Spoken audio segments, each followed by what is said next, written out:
the low budget fake prophets who cannot lead anyone, not himself, out of Egypt. If Nigerians are waiting for Evil Rufai to take them to the promised land, then they had better stay back in Egypt. So said Sheikh Husani. Very well said, sir. Very well said.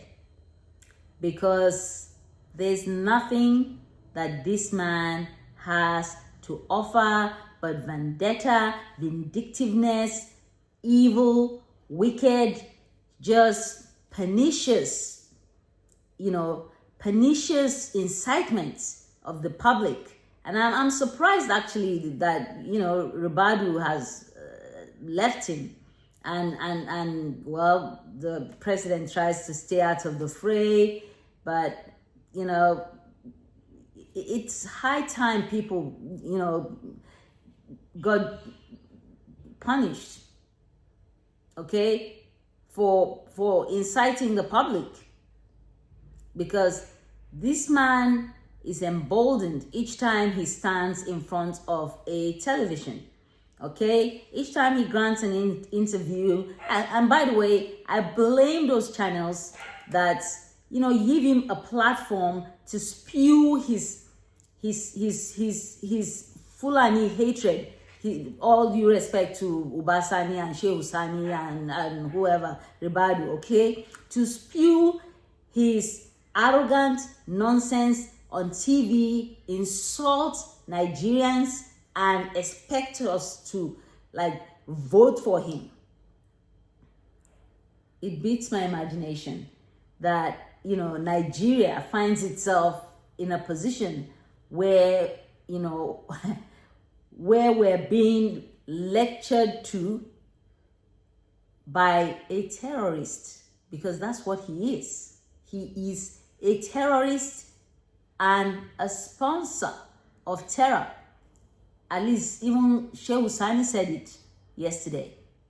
And by the way, all these innuendos and casting aspersions for the Southern Kaduna Christian leaders that he claimed he gives 20 grand in US dollars to go for medical treatment, and that demand money from him monthly. I'd like Malam Nasir Evil to name them, since he says he's not afraid of anybody, he's Superman, he's brave, he can jostle with anyone. Please name them.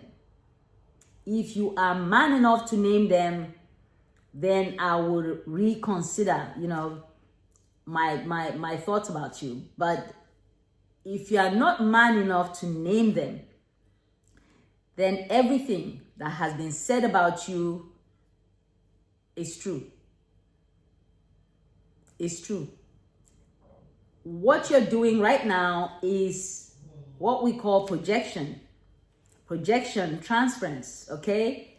Where you are accusing your opponents of doing what you yourself are the one doing. I think you'll do pretty well with the Democrats in some other country where they are masters at projection. Things they do, they try to project it on others that, oh yeah, they're the ones doing it, and so on. So he might have taken some lectures from there, I don't know, but I wonder if from his claims of Christians being 30% and him saying, I don't care what they think, I wonder whether that's why he completely ignored the southern parts of the state for the 8 years that he was governor. He systematically dismantled anybody from the southern part of the state who is associated with the civil service in any way, shape, or form unless you're there to kiss his bloody ring and bloody hands. I have friends who sweated for decades. You just came and booted them out of the civil service. I have friends who sweated to own, government houses where the government had said, if you lived in those kind of houses for so long, you could become an owner, occupier, pay certain amounts. I have friends who paid. You came, you kicked them out with no compensation whatsoever, and you went ahead to build nice houses for your nice little, de-sucking cronies. That's how much you hated the southern part of the state. It's not all spoiled, because I've been calling on the leaders of Southern Kaduna to rise up and have a voice. You've just added to that voice by saying you didn't care what we felt. So, Mr. President, please, I'm pleading with you. This is the time to please carve us out of the Zaria Emirate. They can even take the name Kaduna because it's not theirs. They can take it, but just carve us out. And I plead with the other governors who have to vote constitutionally for us to have a state, that we don't want to be in a state that harbors this man. Well-meaning people like Sheikh Hussaini, Obasani, others like Ribadu and so on, and other people from other states. Of course, this is not a sweeping statement. They may mean well. Sheikh Hussaini may mean well right now. But after 8 years, what if 2 times El Evil takes the reign? What do you think is going to happen to my people? Please, Mr. President, do that census. And this man has already, he's not important in the scheme of things, but he's already incited whoever is going to come in, after Obasani. I don't know who it is. I pray it's someone like Obasani, even for the sake of whoever is going to remain in that state. That's if the state becomes divided.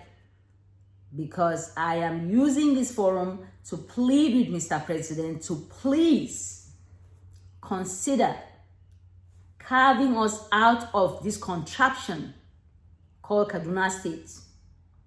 Because I don't know why Zaria was not carved out to go with their cousins in Katsina State. Okay?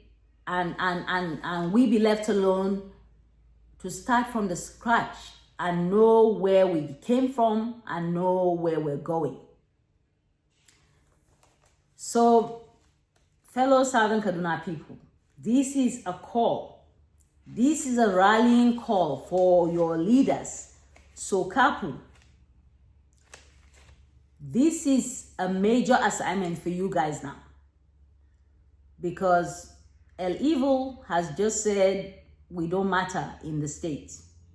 He didn't care what we felt, what we did. He's not the one there today. It's Obasani. God bless his heart. But we don't know what's going to happen in the next 16 years, in the next 10 years. Now, let me tell you a story. Joseph was sold into slavery by his brothers, and he ended up in Egypt. Long story short, he became the, second most influential man after the Pharaoh. And, his people lived in peace. There was famine. Every Christian knows the story. There was famine, and Jacob, their father, came to Egypt, and there was the reunion. And about 430 years after the death of Joseph, arose a new Pharaoh who did not know about Joseph. All he saw was that, these Jews, they are just multiplying everywhere, and let's stop them. Before one day they will be more than us, and they will take over the kingdom. So he set up a campaign of extermination. He took it right to the point of, telling the midwives that if a child is born and if that child is male, he should be killed. But luckily, the Lord was with the midwives, and they didn't carry out such a cruel act. All they told the Pharaoh was that the Hebrew women are so strong. They give birth before we get there, so we can't even kill the kids. Okay? And it was in that environment that Moses was born. Okay? And Moses was, long story short, found by the daughter of the Pharaoh. So he was brought up in the palace as a prince. But of course, water always finds its level. There's nowhere like home. Eventually, he realized there was something wrong with maybe the way he looks compared to the other people on court. And the story of the exile began when he found one Egyptian maltreating a Jew. He killed him and buried him. And then the next time he found two Jews, fighting and arguing, and he was like, why are you fighting and arguing? Aren't you like brothers? And one of them, of course, made it be known that what he did to that Egyptian is well known. So, of course, naturally, he feared for his life, and he took off to Midian, where, he stayed with the priest of Midian and married his daughter Zipporah. And at the ripe young age of 80, the Lord picked him and asked him to come back to Egypt, and he was going to use him as an instrument to free his people from Egypt and take them to the promised land. 430 years it took. Hopefully, we're not going to take 430 years, but we're pleading with Mr. President to please expedite action on the census. And please, any state that has felt insulted by this thing called El Evil, when the time comes to help liberate my people, I will count on you, and I'll plead with you, and I'll go on my knees to plead that you vote to let us be separated from this perpetual entanglement with people that we share no cultural semblance with, no religious semblance with, but people who have perpetually marginalized us, kept us down, refused to let any development come to our side. Take a visit to Kaduna State. Go to the northern part of the state and then go to the southern part. It's just now that President Tinubu has come that he's put a few things in that end. And I thank you, sir, from the bottom of my heart. All respect to you and to Mrs. Oluremi Tinubu for all the decisions you've been making for our people. And let me sound a note of, caution to the people who think that it's going to be, OB 2.0. No. The overwhelming sentiment when I was home a few months ago is that Tinubu has got it in the bag. Don't let El Evil or any of his bandwagon of travelers convince you otherwise. The eyes of my people are open, and I have used, media like this to tell them rather, to consider how much development this government of 2 years has brought to our side compared to all the governments of this country put together before and since independence. Please let me hear your comments down below in the comment section. And while you're down there, I'd like for you to like, share, importantly, please subscribe and press the notification bell so that you are the first to be notified anytime I drop a video. See you next time. Thank you.